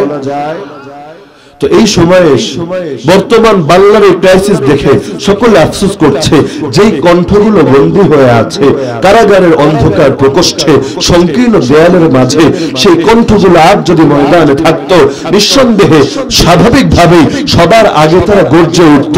তাদের এক একটা গর্জন বাতিলের কলিজায় কম্পন ধরিয়ে দিত। কারণ সাধ্য যতটুকু আছে আল্লাহর বাইরে যেমনি ভাবে চাপান না, এটা ঠিক। সূরা বাকারার সর্বশেষ আয়াত 286 নম্বর আয়াত, আল্লাহ জানিয়েছিলেন সাধ্যের বাইরে বোঝা চাপান না। কিন্তু মুদ্রার আরেকটা পিঠ আছে, সাধ্যের মধ্যে যেটা থাকে সেটাতে আল্লাহ ছাড়ও দেন। সাধ্য নাই, আল্লাহ ধরবে না। করলি না কেন? আল্লাহ আপনারা গরিব বানিয়েছেন, আল্লাহ কি বলবে যাকাত দিলি না কেন, হজ করলি না কেন, দান সদকা নাই কেন, তোর আমল নামায় বলবেন আল্লাহ? কেন? আল্লাহ আপনাকে সামর্থ্য দেন নাই। কিন্তু যদি সামর্থ্য দেন তখন কিন্তু প্রশ্ন ঠিকই হবে, গরিব ব্যক্তি ধনী 500 বছর আগে কেমনে জান্নাতে যাবে? আল্লাহ তাআলা তো আর এমন না সেই বামরা বা সমাজতান্ত্রিকরা যেমন ধনী শ্রেণীর উপরই তাদের গায়ে চর্মরোগ আছে, এরা ধনীদেরকে দেখতে পারে না। ধনী মানেই খারাপ, ধনী মানে নিকৃষ্ট, এরকম একটা চেতনা দাঁড় করিয়ে দিয়েছে সমাজে। কিন্তু আল্লাহর সঙ্গে না ধনীর শত্রুতা আছে না গরিবের শত্রুতা আছে। আল্লাহ এক শ্রেণীর রব, আরেক শ্রেণীর রব না, এমন তো না।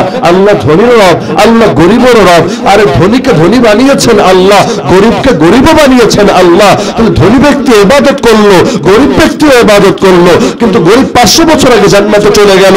কেন? কারণ কি? ধনী কেন পিছিয়ে থাকবে? আরে কারণ একটা, মাল কামিয়েছো, হিসাবও তো দেওয়া লাগবে। একটা একটা পয়সা করে হিসাব দিবা না, কোত্থেকে আয় করলা, কোথায় ব্যয় করলা না বললে দুদকে এসে ধরে ফেলে। আয়কর যাদের কাছে জমা দিতে হয়, রিটার্ন দাখিল করতে হয়, তারাই তোমার বিরুদ্ধে অ্যাকশনে নেমে পড়ে। তো তিনি সব দিলেন, তিনি কি ধরবেন না? আল্লাহ কোরআনে বলেন, আরে বান্দা, এই যে দুনিয়ার মধ্যে যারা খালি টাকা পয়সা জমায়, আল্লাহর পথে খরচ করে না, ফাবাশশিরহুম বিআযাবিন আলীম, নবী তাদেরকে যন্ত্রণাদায়ক আযাবের খুশখবরি শোনায় দেন। এটা খুশখবরি না, এটা তো দুঃসংবাদ। কিন্তু আল্লাহ তাচ্ছিল্য করে বলছে, নবী ওদেরকে যন্ত্রণাদায়ক আযাবের সুসংবাদ খুশখবরি শোনায় দেন। কেমন আযাব জানেন? ইয়াউমা ইউহমা আলাইহা ফি নারি জাহান্নাম, তার মালগুলোকে, তার অর্থ সম্পদকে জাহান্নামের আগুন দিয়ে পুড়িয়ে গরম করা হবে, উত্তপ্ত করা হবে। ফাতুকওয়া বিহা জিবাহুহুম ওয়া জুনুবুহুম ওয়া যুহুরুহুম, এরপর তার মাল দিয়ে তার কপালে, তার শরীরের সাইডে, তার পিঠে দাগ দেওয়া হবে। হাযা মা কানাসতুম লিআনফুসিকুম, আর তাকে বলা হবে এগুলো নিজের জন্য জমিয়েছিলি না, নে এবার ভোগ কর। এই সম্পদ তো জমিয়েছিলি, সম্পদের মজা এবার আস্বাদন কর। তো যার কারণ আল্লাহ তাআলা যারে দেন তারে প্রশ্ন করেন, যারা দেন না তারা প্রশ্ন করেন না। পাগল ব্যক্তির জন্য কি শরীয়ত আছে না? সে শরীয়তের মুকাল্লাফ নাকি? আল্লাহ বলবেন নামাজ পড়লি না কেন, রোজা রাখলি না কেন?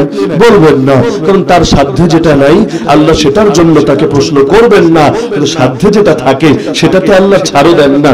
নবী ঈমানের স্তর দিয়েছেন সাড়ে 3টা, এর বাইরে 4 নম্বর বলতে কিছু নাই।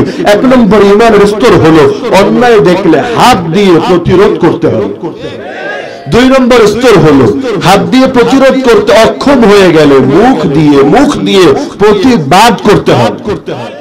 আর মুখ দিয়ে প্রতিবাদ করতে বাস্তবিক অর্থে অক্ষম হয়ে গেলে অন্তর দিয়ে পরিকল্পনা সাজাতে হবে, প্ল্যানিং করতে হবে, কিভাবে বরবাদ করা যায়, কিভাবে এটাকে প্রতিবাদ আর প্রতিরোধ রূপ দেওয়া যায়। ওয়াযালিকা আদাফুল ঈমান, এই শেষেরটা হলো অন্তর দিয়ে খালি ঘৃণা না, অন্তর দিয়ে পরিবর্তন করে দেওয়া।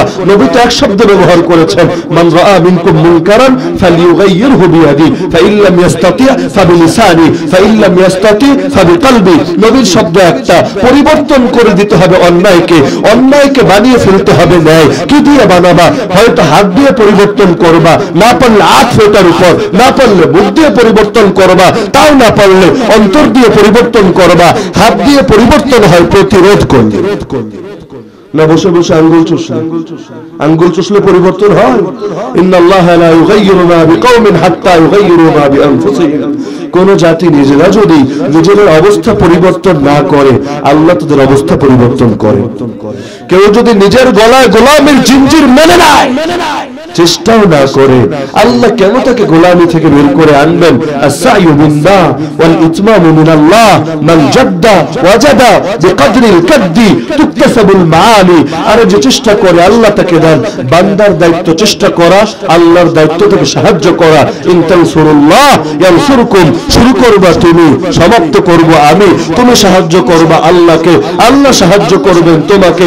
তুমি আর কতটুকু আগাবা বান্দা? তুমি 1 বিঘত আগালে আমি আল্লাহ 1 হাত আগাবো, তুমি 1 হাত আগালে আমি 2 হাত আগাবো। তুমি হেঁটে হেঁটে আসলে আমি দৌড়ে যাব। ইহফাজিল্লাহ ইয়াহফাজকা ইহফাজিল্লাহ তাজিদহু তুজাহাকা।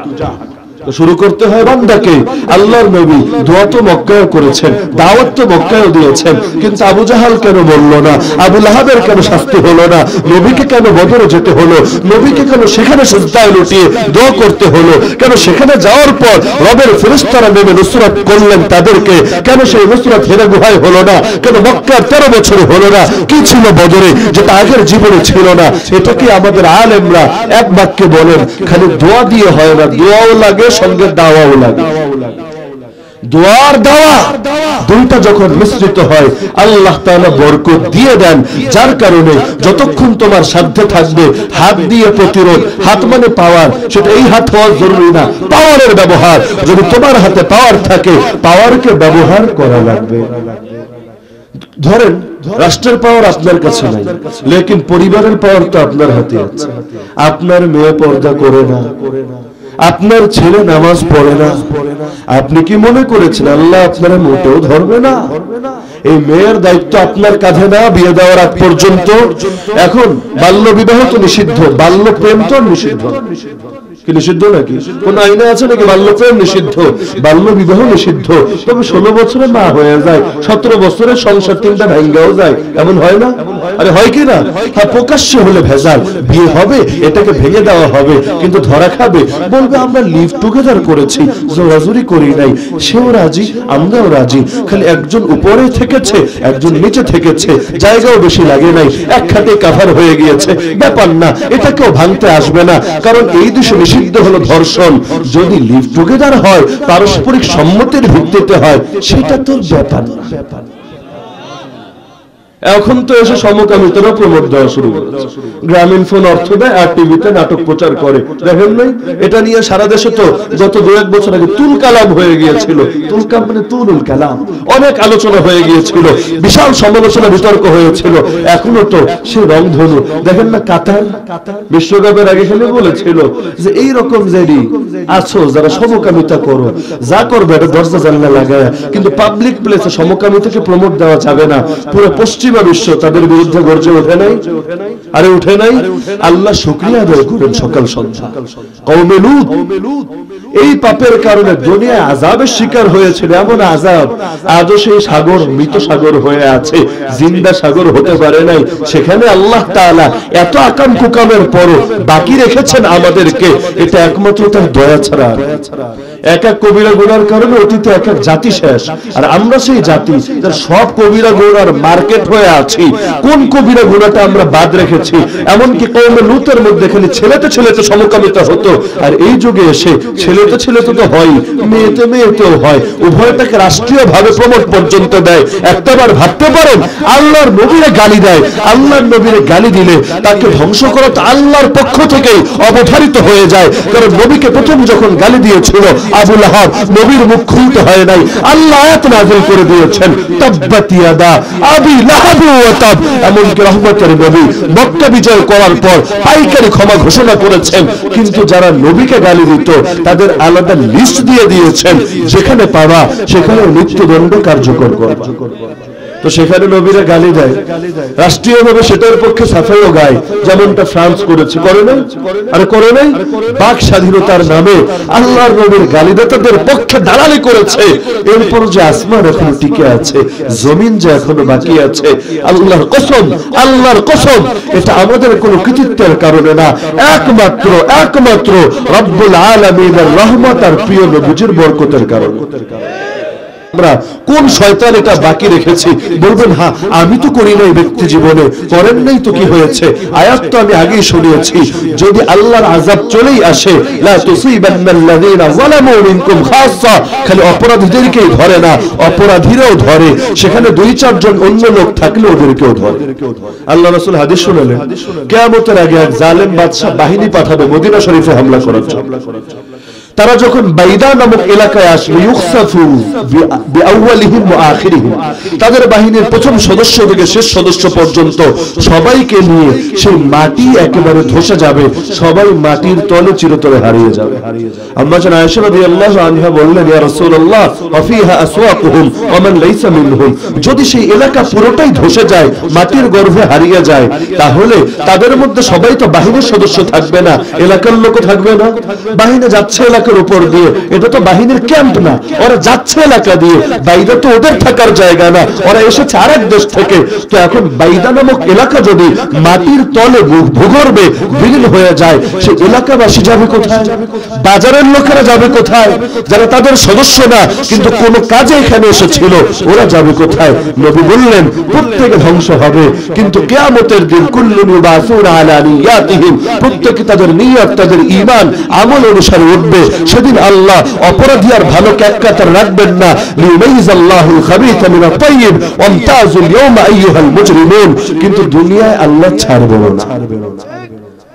যার কারণে সুনানে আবি দাউদে হাদিস আছে, সহিহ হাদিস, মা মিন রাজুলিন ইয়াকুনু ফি কওমিন ইয়ামালু ফীহিম বিল মাআসি, মাত্র একজন লোক যদি কোন এলাকায় থেকে পাপ করে, ইয়াকদিরুনা আলা আন ইউগাইয়িরু আলাইহি, আর সম্প্রদায়ের বাকি লোকেরা তাকে ফিরাতে সক্ষম, এই পাওয়ার তাদের আছে, ওয়ালা ইউগাইয়িরুন, এরপরও ফিরায় না, ইল্লা আসাবাহুমুল্লাহু বিইকাবিন ক্বাবলা আন ইয়ামুতু, মরা লাগবে না, মরার আগে আল্লাহ ওদের সবাইকে আযাবে আক্রান্ত করবে।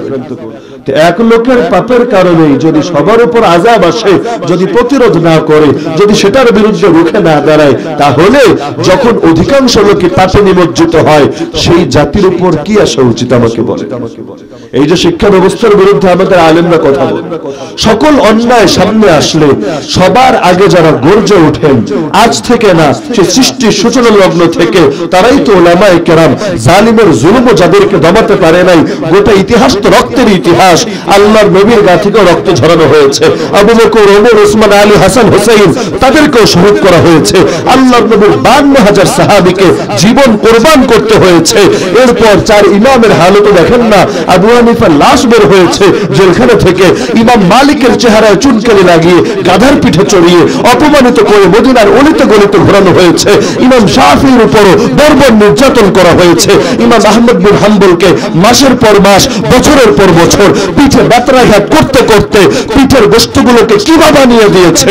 তো এই জুলুম তো চলেছে 1 বছর 2 বছর না, চিরকালই চলেছে। কোনটা জানেন বা কোনটা জানেন না, কারো নাম স্মরণে রাখেন আর কারো নাম তা রাখেন না, এমন একজন ইমামের নামও আমাকে বলতে পারবেন না যিনি জালেমের জুলুমের শিকার হন।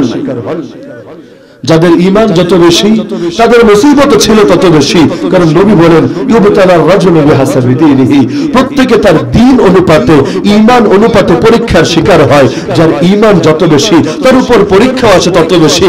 আল্লাহর অনুগ্রহ, আমার মতো পাপী বান্দাকে, দুর্বল বান্দাকে আল্লাহ সাধ্যের বাইরে পরীক্ষা নেন না, যাতে করে ফেল না মেরে বসি, চিরতরে জান্নাত থেকে বঞ্চিত না হয়ে যায়। এই কারণে যতটুকু লোড নিতে পারে আল্লাহ তাকে ততটুকু দিয়ে পরীক্ষা করেন। দেখবেন কারাতে মাস্টার বা কুনফু মাস্টাররা যখন কাউকে প্র্যাকটিস করাবে, সবাইকে কিন্তু এক প্র্যাকটিস করাবে না।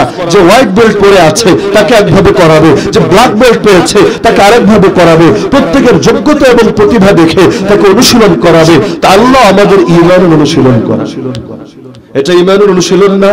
বিপদে পড়লে আমাকে বলেন তো ঈমান বাড়ে না কমে? বাড়ে না কমে? এমন বাড়ে। আল্লাহ কোরআনে একাধিক জায়গা জানিয়েছেন, মুশরিকরা যদি নৌকায় ওঠে আর সামুদ্রিক ঝড়ের কবলে পড়ে, তখন দেবদেবীর নাম মনে থাকে না, তখন মুখ দিয়ে খেলে আল্লাহ আল্লাহ বের হয়। আপনি অনুভব করবেন যখন বিপদে পড়েছেন, দুনিয়ার সবাই আপনাকে ফিরিয়ে দিয়েছে, নিরাশ আপনি, তখনও কিন্তু আপনি একজনের উপর আস্থা রাখেন, একজনকে দিল খুলে মন খুলে ডাকতে থাকেন, কে তিনি, কে তিনি। মানুষ দেখেন না, যখন বয়স হয় মুরব্বীদের মধ্যে ইবাদতের হার একটু বেশি পাওয়া যায়। কেন? কারণ মৃত্যুর চিঠি চলে এসেছে, চুল পেকেছে, দাড়ি পেকেছে, এগুলো মৃত্যুর চিঠি না? তো মৃত্যুর চিঠি পেয়ে গেছে, গায়ের শক্তি কমে এসেছে, বুঝতে শুরু করেছে, আর কয়েক কদম আগালেই হয়তো মৃত্যু নামক জিনিস এসে আমাকে গ্রাস করে ফেলবে। এখন আল্লাহ ছাড়া আর কে আছে আমার? যৌবন শেষ, জীবন শেষ, এখনো যদি আল্লাহরে না ডাকি কি পরিণতি হবে আমার? সুস্থ লোকের চাইতে অসুস্থ লোক আল্লাহরে বেশি ডাকে। পরীক্ষার্থীরা সারা বছর নামাজ না পড়লেও রেজাল্ট দেওয়ার আগে পরীক্ষার টাইমে অন্তত নিয়মিত নামাজটা কন্টিনিউ করার চেষ্টা করে। আরে বিদেশে গিয়েছে, মাইনকা চিপায় পড়েছে, দেশে আসতে পারে, সেখানে প্রতিষ্ঠিত হতে পারে, তখন এমন ইবাদত গুজার হয়ে যায়, দেখলে আস্ত মুহাদ্দিস সাহেব বলে। তো বিপদে পড়লে ঈমান বাড়ে না? আরে বাড়ে কিনা? বান্দা যখন আল্লাহরে ডাকে, ইবাদতে গাফিল থাকে, আমল যেমন করে দরকার ছিল তেমন করে না। আল্লাহ মাঝে মধ্যে পরীক্ষা নেয়, বান্দা তুই জানিস না তোর জন্য জান্নাতে এত বড় মাকাম আমি আল্লাহ রেডি করে রেখেছি, কিন্তু আমলের যে অবস্থা তা দিয়ে সর্বোচ্চ এতটুকু মাকাম পর্যন্ত বুঝতে পারবি, কিন্তু আমি তো রহমান, আমি তো রহিম, আমি কিভাবে তোকে বঞ্চিত করি। এ কারণে বান্দা একটু কষ্ট দিব তোকে, এটাকে কষ্ট মনে করিস না, ফলাফল যখন দেখবি দিলের সুকার ধরে রাখতে পারবি। কিয়ামতের দিন বান্দা যখন ডান হাতে আমলনামা পাবে, আল্লাহর কোরআন বলছে ওয়া আম্মা মান উতিয়া কিতাবাহু বিয়ামিনি ফায়াকুলু হাউ মুকরাউ কিতাবিয়া, মানুষকে ডেকে ডেকে বলবে এই কে কোথায় আছো, আসো না, আমার ফলাফলটা দেখো না, আমার আমলনামাটা পড়ো না।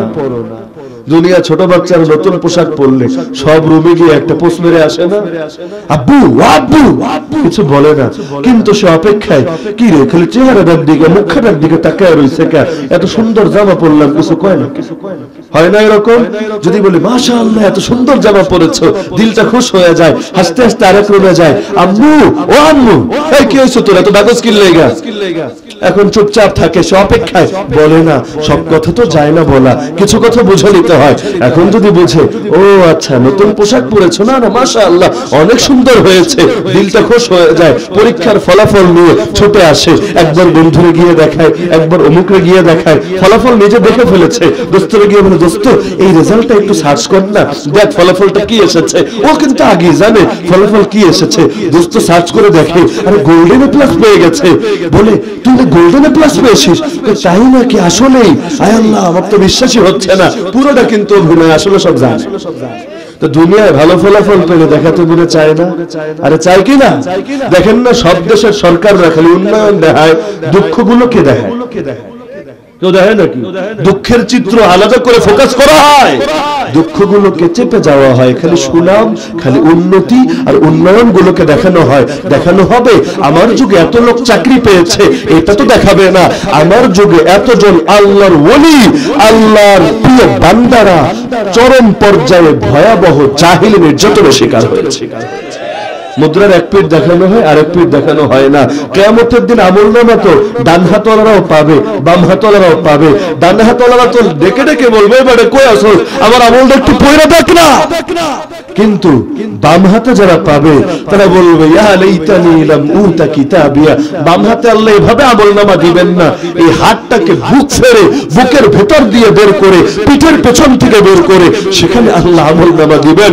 বান্দা তখন আফসোস করে বলবে হায় আল্লাহ, এই আমলনামা যদি না দিতা, ওয়ালাম আদরি মা হিসাবিয়া, আমার হিসাব কি হবে, ফলাফল ভালো না খারাপ এটাই যদি জানতে না দিতা, এটাতেই তো ভালো ছিল। ইয়া লাইতাহা কানাতিল কাদিয়া, হায় মৃত্যু যদি সবকিছুকে শেষ করে দিত।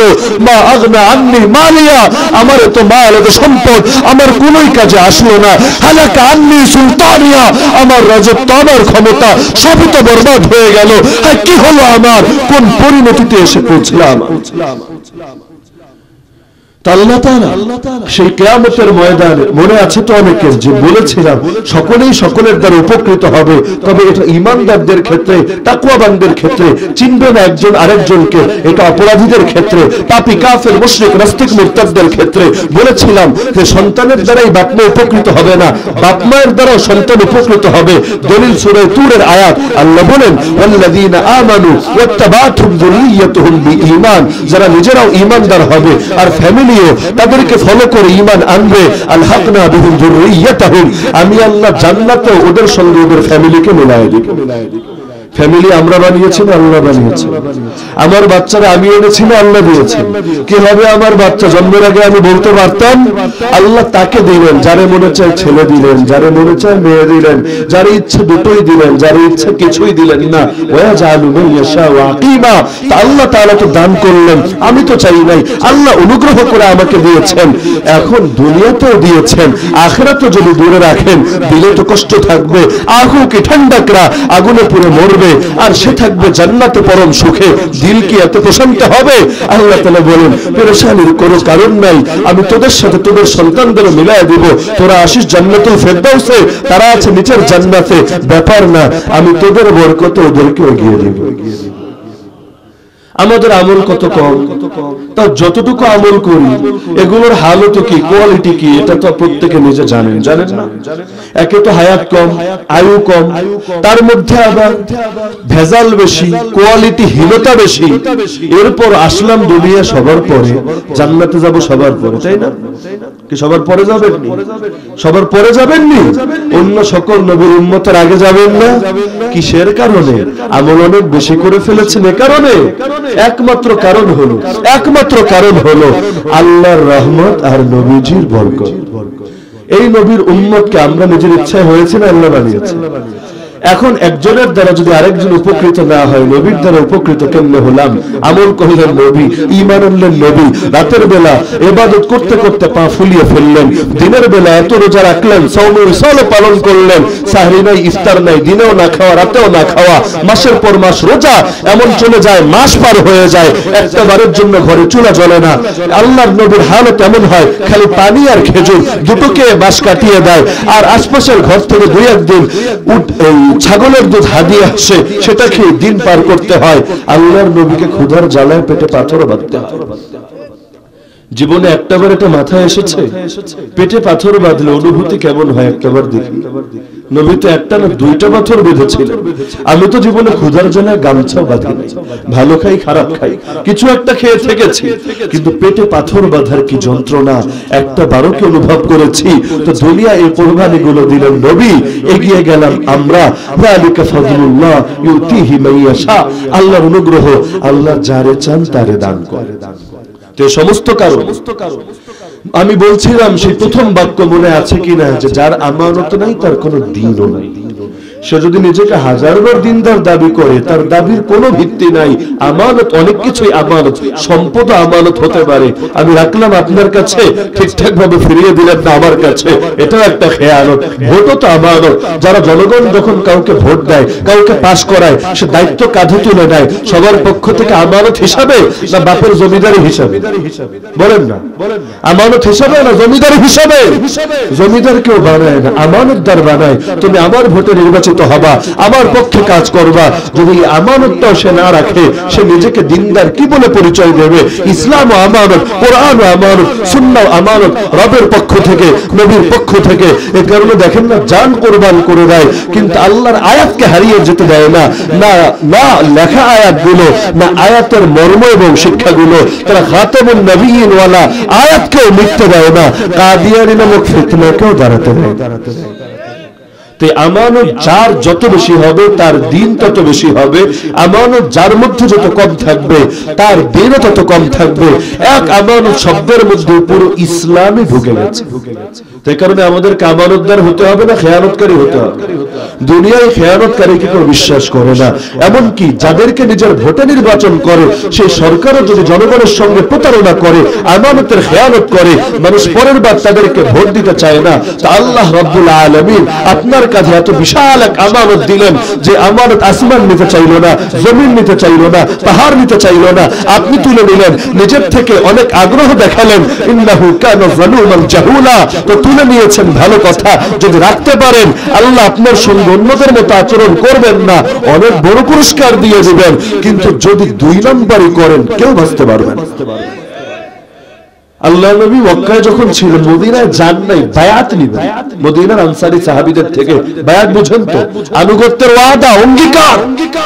সেখানে রাসূলের চাচা আব্বাস রাদিয়াল্লাহু আনহু স্পষ্ট বলেছেন, দেখো মুহাম্মদ আমাদের সন্তান, আমাদের মধ্যে এতদিন পর্যন্ত আমরা তাকে নিরাপদই রেখেছি, যদিও ত্যাগ দিতে হয়েছে অনেক, কিন্তু এখনো সে নিরাপদ আছে আলহামদুলিল্লাহ।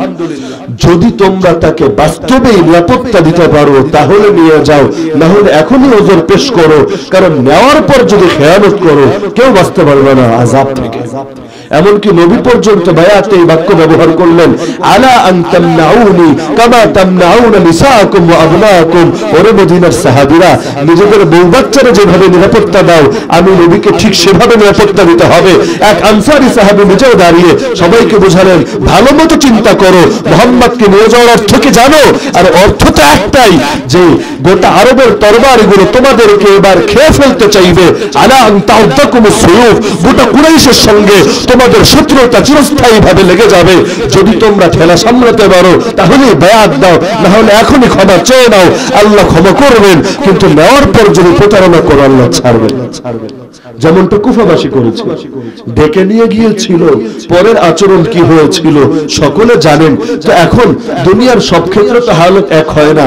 নবীকে নিয়ে যাওয়া মানে খালি একজন লোককে নিয়ে যাওয়া না, মাহফিলের বক্তাই হিসাব করেন না, কাউরে দাওয়াত দিলেন মানে শুধু তারই দাওয়াত দিলেন, যদি লাভ নাও হয় অন্তত লসটা হবে না। কিন্তু কাউকে দাওয়াত দিলেন মানে মাথার উপর বিশাল এক ঝুঁকিকে বয়ে নিলেন। দাওয়াত দিলেন মানে এখন আপনি আইনে ঝামেলাও ফেসে দিতে পারেন, আপনি হিংসুক শ্রেণীর দ্বারাও আক্রান্ত হতে পারেন, বিভিন্ন কথাও শোনা লাগতে পারে, বিভিন্ন জুলুমের শিকার হওয়া লাগতে পারে।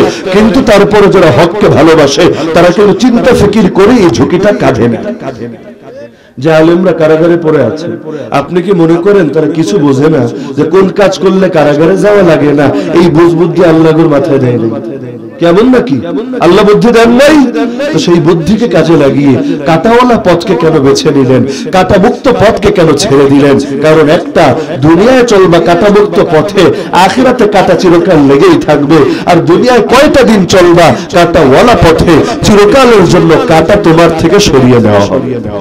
যার কারণে উপরে যদি কষ্ট হয় হোক না, ইব্রাহিম আলাইহিস সালামের শরীরের উপরে আগুন জ্বলে, দিলের মধ্যে তো জান্নাত ঠিকই চলে। দিলের মধ্যে যদি জান্নাত প্রবাহিত থাকে থাকুক না, বাইরে যদি আগুন জ্বলে জ্বলুক না। বাইরের আগুন কি ক্ষতি করবে?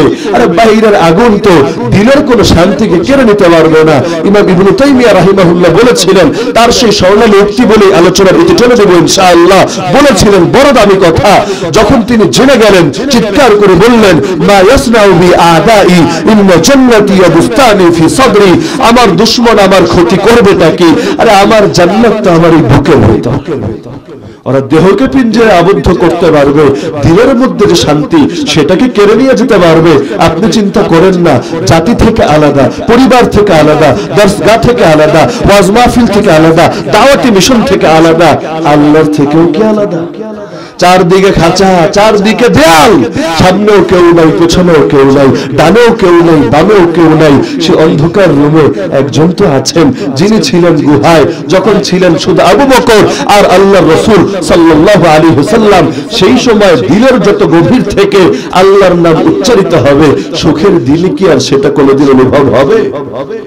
কারণে আমানতকে ধরে রাখতে পারবেন তো ইনশাআল্লাহ। যে যত বেশি আমানতদার হবেন আখিরাত তার তত বেশি সুন্দর হবে ইনশাআল্লাহ।